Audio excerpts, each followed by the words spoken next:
When it comes to Nishuishin and his stories, his works tend to have overpowered characters, ones that go above and beyond the power scaling of the story. They're usually detached from the narrative and everyone around them in a way, overseeing the story as a spectacle from the sidelines until they can get what they want. This is true for characters such as Monogatari's Meme Oshino, Medica Box's Ajamu Najimi, and the focus of today's video, Nanami Yasuri. Initially established as the weak and frail sheltered sibling of Shichika Yasuri that isn't really able to do much on her own, Nanami Yasuri is somebody who is too powerful for her own good, so much that it causes her endless suffering. Nanami's strength causes her to be detached from everything. She's cruel, oblivious, and terrifying when it comes to anything happening in front of her. She makes a lot of remarks, almost like she's a spectator witnessing the events of the story unfolding right in front of her. You never get the impression that she genuinely feels sympathy in general.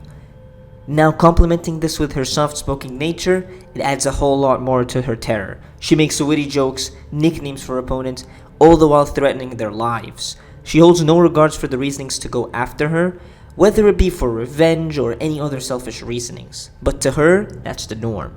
She holds zero common sense due to the fact that she's been sheltered all her life and lacks basic human understanding, hence her unhinged nature. After all, the scariest thing to deal with is a lunatic that sees themselves as completely normal. She can't fathom things such as pride, because what's the point of doing things such as stances if you're just gonna make yourself open to your opponent? It will only hinder your chances of winning, and to her, this is just an ego boost.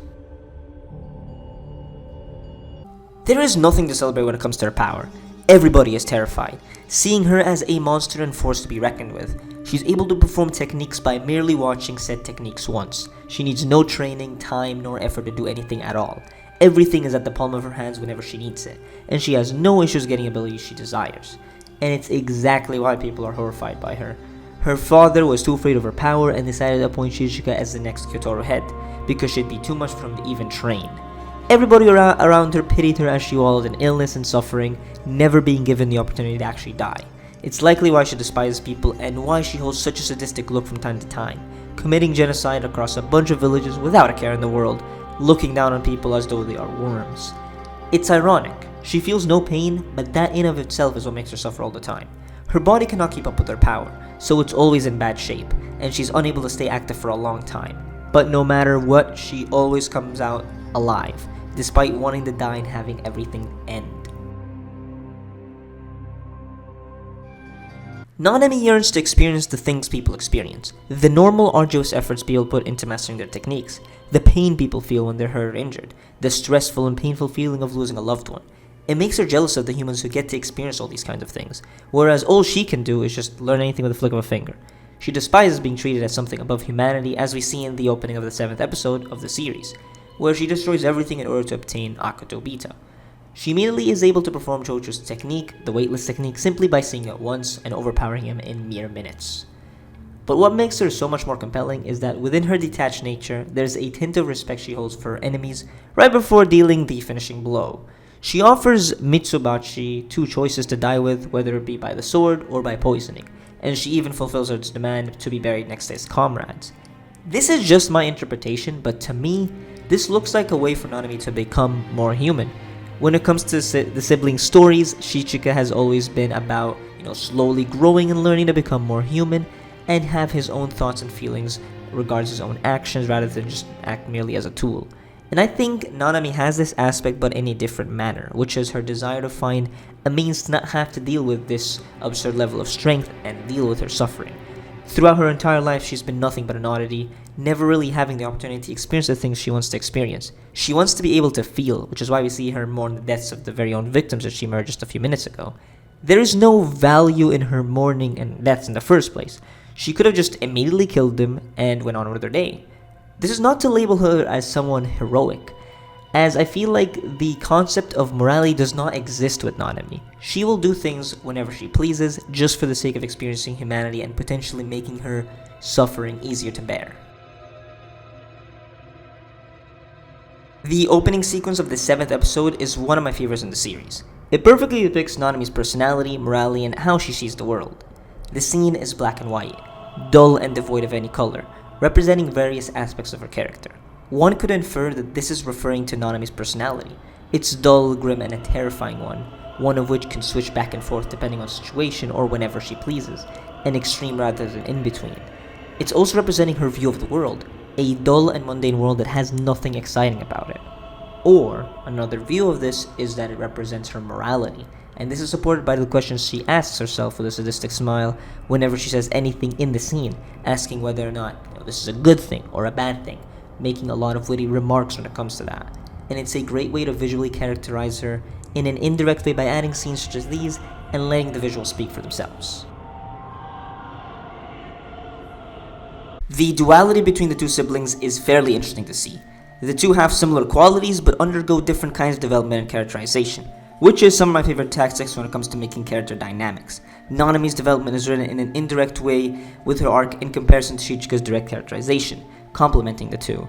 Both characters undergo different developments into becoming more human in varying ways. Shichika undergoes pretty linear growth. He gradually realizes the weight of his actions, reflects, and starts to gradually form decisions all on his own. But when it comes to Nanami, well, she never had the chance to grow more human, given her circumstance. It's best expressed in this scene. Shichika questions Nanami's actions of genocide and stealing powers of others without a care in the world, and Nanami's only comparison to this is as though she'd be uprooting a weed. It showcases both how far Shichika has gone up to this point, but just so how detached from reality Nanami really is. One assumption one might make is that with Shichika being the head of the family, he's the one in charge, but this is not the case at all. Nanami is quite controlling and abusive of Shichika. She cares for him, but in her own deluded way. For instance, there was a time where Shichika had a bad habit of biting his nails, and Nanami's solution to end said habit after multiple times of telling him to quit didn't work was to cut all his nails off. To her, this is disciplining a child, trying to make sure that he's well equipped when going on the journey to look for Keiki Shichidaki's swords, and overall being well equipped for the world. She looks down on Shichika, seeing him as somebody beneath her, and somebody that could never surpass her with how he's become at this point in the story. To her, he's now acting cowardly, making decisions on his own, prioritizing his own personal desires to not want to kill his own sister, rather than follow the orders of his master, being Togame, when all she knows is the living the way of the sword.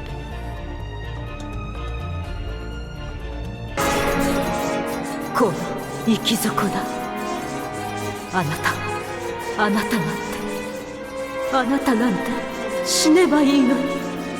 These are the words of Nanami's parents that haunt her, but they mean nothing at this point.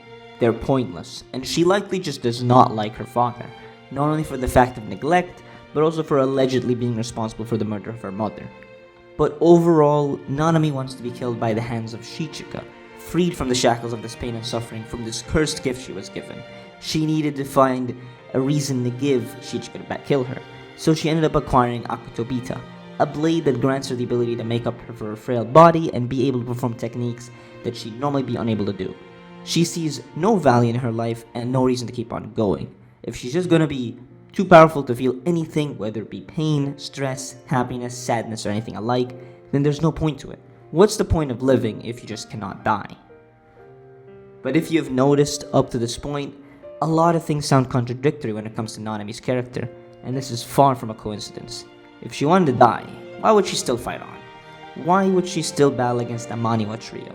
Why would she get a blade that would heal her frail body temporarily? Is there even a reason to master others' techniques? She battles against Shichika the last few bits of the 7th episode, but she clearly is fighting back and resisting. It'd be much easier for her to take the hits and just get killed. She realizes, all this time, she's been mastering all these techniques in order to get weaker, just to live a little bit longer and ease the pain she withholds. There's a part of her that still wants to live on, even if it's just a slight bit of time. In the final stretch of their battle is the first time we hear Nanami express strong emotions from her voice. Both siblings are going all out, and I believe in this instance, Nanami was fighting to survive, even if it was just for an extra moment. This is a great way to conclude her arc. I absolutely love the ways things are handled here. Nanami is this tragic character with so many gifts given to her, but resulting in a very cursed situation that she had. It's a cool way to end the message of how being too much of a prodigy could be such a terrifying experience to go through. 褒めてあげるシチカ、よくぞ。よくも私を殺したわね。あれ？噛んじゃったかな。